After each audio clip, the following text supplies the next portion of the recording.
Love is complicated. Stories often sell us on the cliché version of love. The happily ever after, the love at first sight, the passionate infatuation. These portrayals of love invite the audience to project their own relationship status onto the characters. And the associated character tropes remain a popular staple because audiences, well, love it. But that kind of love is a fantasy. The only thing separating these portrayals of love from the fantasies of Tolkien or Lucasfilm is that the characters are grounded in the world we know.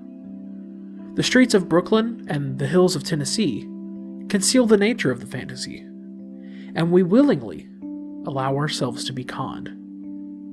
More often than not, we want to be swept up in romantic fantasy so badly, we don't actually care if it's realistic. Enter 36 Questions. Starring Jesse Shelton and Hamilton's Jonathan Groff, 36 Questions is a podcast musical about a married couple whose relationship is on the rocks.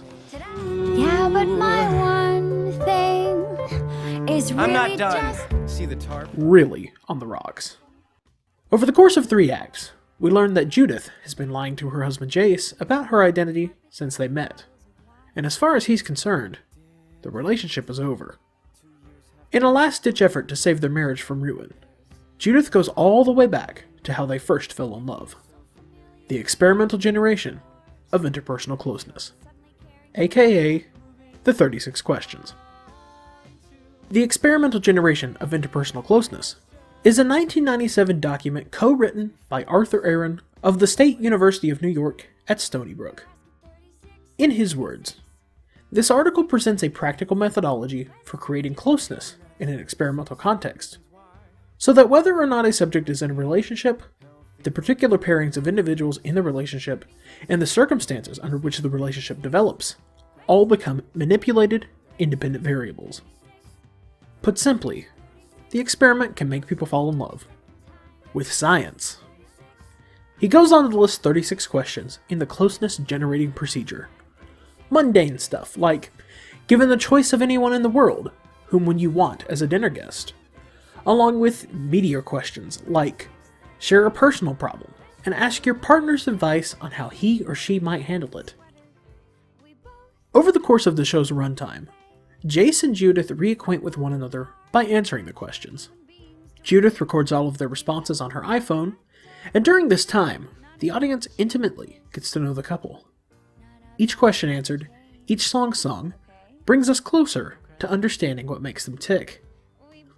This unique bait tactic, the melding of plot device with pure character, is refreshing. With the 36 questions in play, we get to fall in love with this pair as they grow closer and fall in love. And then fall apart. At the end of Act 2, Jace leaves Judith. I may not hunt you down. You're not gonna hunt me down because it's over. I'm saying it's over. I can't hear you over your scampering away. Tell it to my face, please. Goodbye, Judith. And at the beginning of Act 3, he does it again. Dang. I listened to you all night. All right, Judith, it's over. Jace's quest for the truth about why Judith lied to him, breaks him. The loss of trust for his wife causes him to lose sight of the good thing right in front of him, and the reality that their relationship could be repaired becomes completely lost.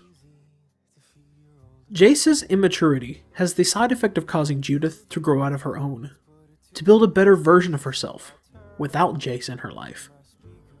She leaves her iPhone with Jace so he can someday re-listen to the recordings and offer his answers for the final 16 questions. And in the due course of time, he does.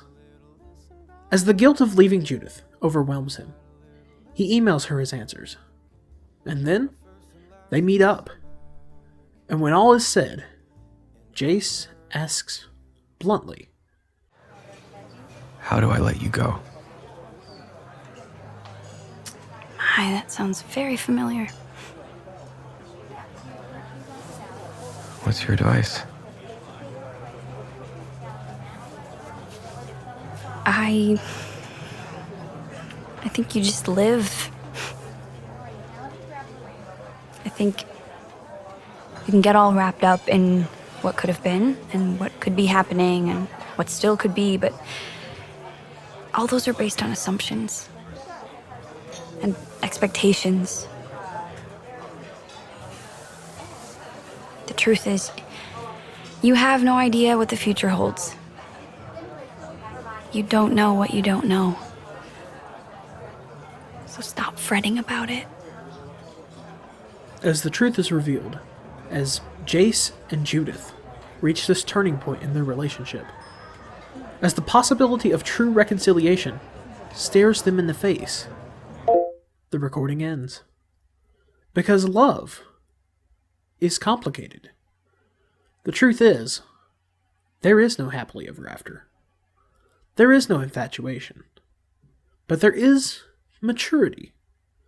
And it is from that place that 36 Questions truly understands the complexities of loving.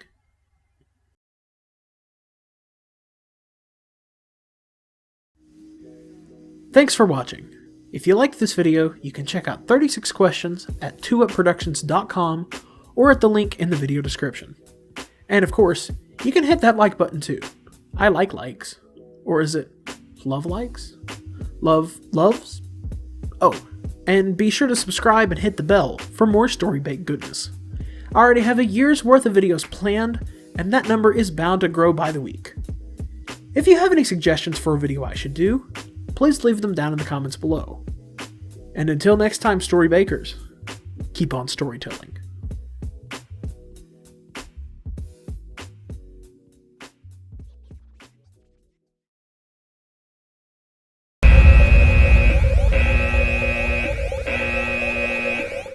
"36 Questions" is supported by HelloFresh. Of HelloFresh. If you go to HelloFresh.com, HelloFresh. HelloFresh. HelloFresh.com. HelloFresh.